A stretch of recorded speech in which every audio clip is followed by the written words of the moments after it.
Hello everyone, good morning. এখন বাজে ঘড়িতে 9টা।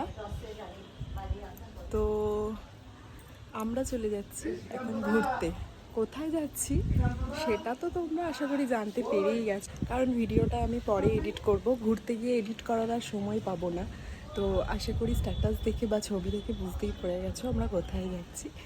তো বলেই দিই, আমরা যাচ্ছি পুরী জগন্নাথ দেবের দর্শনে। তো চলো, আমাদের এবার বেরোতে হবে। আমাদের 9:45 ট্রেন। তো এবার আমরা বেরোবো, সেই জন্য আমি পুরোপুরি এখন রেডি হয়ে নিয়েছি। আর বাইরে প্রচণ্ড রোদ, তাকাতে পারছি না। তো চলো, বাকি কী করছি না করছি সবটাই তোমাদের সাথে আমি শেয়ার করবো। চলো, বাড়ি থেকে বেরিয়ে আমরা সবার প্রথমে 9:45 কাটোয়া হাওড়া ইন্টারসিটি এক্সপ্রেসে চলে গেছিলাম হাওড়াতে। আর সেই দিন প্রচণ্ড গরম ছিল, তাই খুবই কষ্ট হয়েছিল ট্রেনে। ওইটুকু যেতে গিয়েই আমাদের জীবন একবারে অতিষ্ঠ হয়ে গেছিলো। দেখে বুঝতেই পারছো কতটা বিধ্বস্ত হয়ে গেছি আমরা। যাই হোক, কিন্তু ঘুরতে যাচ্ছি, একটা আনন্দ তো আছেই মনে মনে। তো সেই জন্য আর কিছু মনে হচ্ছিল না। তারপর আমরা আস্তে আস্তে হাওড়াতে পৌঁছে গেলাম 1টার সময়। আর হাওড়াতে পৌঁছে, এটা হাওড়া স্টেশনে দেখো বিশাল ভিড় ছিল, প্রচণ্ডই ভিড় ছিল, একটুও বসার জায়গা ছিল না।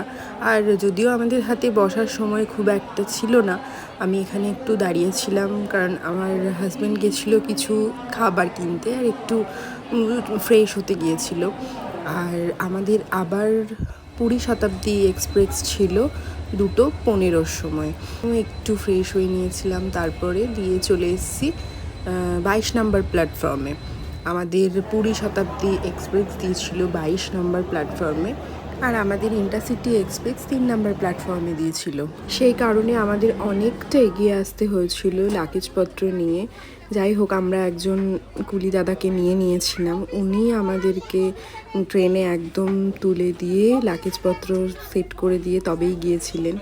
যাই হোক, তারপর আমাদের ট্রেনে ওঠার পর একটু হলেও প্রাণটা জুড়লো, কারণ বাইরে প্রচণ্ডই গরম ছিল।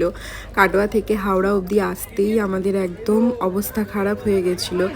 আর এখানে আমি একটু বিস্কুট খেয়ে নিচ্ছিলাম, কারণ আমরা সেই সকাল 9টার সময় বাড়ি থেকে একটু খাবার খেয়ে বেরিয়েছি। তারপর আর আমাদের মাঝে হেভি কোনো ফুড খাওয়া হয়নি, কারণ আমাদের 2:15-তে আবার পুরী শতাব্দী এক্সপ্রেস ছিল। আর যেহেতু 3 নম্বর প্ল্যাটফর্মে আমাদের ট্রেন দিয়েছিল, তাই এতটা আসা, মাঝে একটু ফ্রেশ হওয়া, এইসব করতে করতে আর খাওয়া হয়নি। একটু খাবার নিয়েছিলাম, তাই ওটাই একটু বিস্কুট খাচ্ছিলাম। তারপর এখানে নিয়েছিলাম একটু আমুল কুল, আর তারপরেই ওরা দিয়েছিল স্ন্যাক্সে দিয়েছিল একটা বাদাম চিট। তারপরে এখানে দিয়েছিল একটা কচুরি, মানে ওই লাইক ছাতুর যে পুরভরা কচুরি থাকে সেটা দিয়েছিল, একটা চায়ের কিট দিয়েছিল, একটা স্যান্ডউইচ আর একটা চিড়ের প্যাকেট। আমি যদিও এত কিছু খেতে পারিনি। আর তারপরেই দিয়েছিল গরম জল চায়ের জন্য। আমি যেহেতু একটু আগে ট্রেনে উঠে টুকিটাকি খেয়ে ফেলেছিলাম, সেই জন্য আমার আর খাওয়ার ইচ্ছে ছিল না। তারপর তো আস্তে আস্তে বিকেল হয়ে গেছিলো। আর তারপর আমাদের এখানে 6:30টার মধ্যে রাতের ডিনার দিয়েছিল ডাল, তারপরে দিয়েছিল চিকেন, সাথে ছিল 2 পরোটা, ভাত, আর দিয়েছিল টক দই। তারপর অবশেষে এবার আমরা পৌঁছালাম পুরীতে। এবার আমাদের নামার টাইম। আর এই সময় তো খুবই আনন্দ হচ্ছিল, যে আর সেই অতক্ষণ বসে থেকে আমার অবস্থা তো খারাপ হয়ে গেছিলো। আর আমি না কোথাও একভাবে ধীরভাবে বসে থাকতে পারি না, তাই চুপচাপ এক জায়গায় অতক্ষণ বসে থাকাটা আমার জন্য খুব কষ্টের ব্যাপার। তো নামার পরে তো খুব আনন্দ হচ্ছিল। আর তখন ঘড়িতে বাজে পুরো 9:50। আর হ্যাঁ, একটা কথা তোমাদের বলা হয়নি, এটা আমাদের বিয়ের পর আমাদের দুজনের প্রথম একসাথে বেড়াতে যাওয়া, তাও আবার বিয়ের 6 মাস পর। হ্যাঁ, মানে আমার হাজব্যান্ডের অফিসের মানে জবের কারণে আমরা বিয়ের পর কোথাও হানিমুনে যেতে পারিনি। আমার যারা চেনা জানা আছো বা অনেক রিলেটিভস আছো, অনেকেই আমাকে জিজ্ঞাসা করেছে যে তোরা এখনও কেন ঘুরতে যাসনি। আমাদের ঘুরতে না যাওয়ার কারণ আর কিচ্ছু না, না, সেটা হলো আমার হাজবেন্ডের জবের জন্য। আর যেহেতু মে মাসে এবারে ইলেকশনের একটা ব্যাপার ছিল, তাই আমার হাজবেন্ডের একদমই ছুটি ছিল না, সেই জন্য আমরা বেরোতেই পারিনি। ইলেকশনের রেজাল্ট আউট হলো, তারপরেই আমরা ডিসিশান নিতে পারলাম যে হ্যাঁ আমরা ঘুরতে যাব। আর তোমাদের সাথে কথা বলতে বলতে দেখো আমরা হোটেলে পৌঁছে গেছি। এখানে আমার হাজবেন্ড যে রুলসগুলো থাকে সেগুলোই করে নিচ্ছে এবং তারপর আমরা হোটেলে চেক ইন করলাম। আর এটা ছিল আমাদের রুম, আর রুমটা বেশ ভালোই ছিল।